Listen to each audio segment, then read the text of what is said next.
আগামী ১ মে থেকে সারা দেশে ডিম ও মুরগি উৎপাদনকারী খামার বন্ধ রাখার পূর্ব ঘোষিত কর্মসূচি প্রত্যাহার করেছে বাংলাদেশ পোল্ট্রি অ্যাসোসিয়েশন।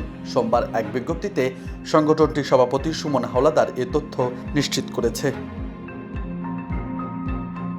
বিপিএ জানিয়েছে, সরকারের আশ্বাসে এবং প্রাণী সম্পদ অধিদপ্তরের উদ্যোগে অনুষ্ঠিত আলোচনার ভিত্তিতে এই সিদ্ধান্ত নেওয়া হয়েছে। খামারিদের 10 দফা যৌক্তিক দাবির বিষয়ে সরকার আন্তরিকতা দেখিয়েছে বলেও জানিয়েছে সংগঠনটি।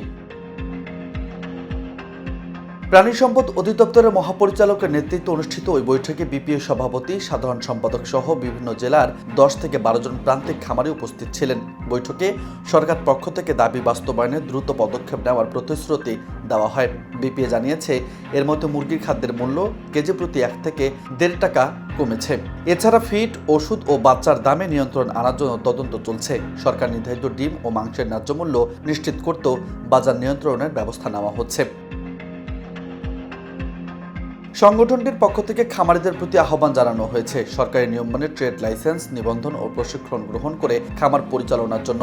একই সঙ্গে স্থানীয় পর্যায়ে সংগঠিত হয়ে যৌক্তিক পর্যায়ে পণ্যের দাম নির্ধারণেরও পরামর্শ দেওয়া হয়েছে। তবে বিপিএ হুঁশিয়ারি দিয়ে বলেছে, 10 দফা দাবি বাস্তবায়নে অগ্রগতি না হলে ভবিষ্যতে আরও কঠোর কর্মসূচির ঘোষণা দেওয়া হবে।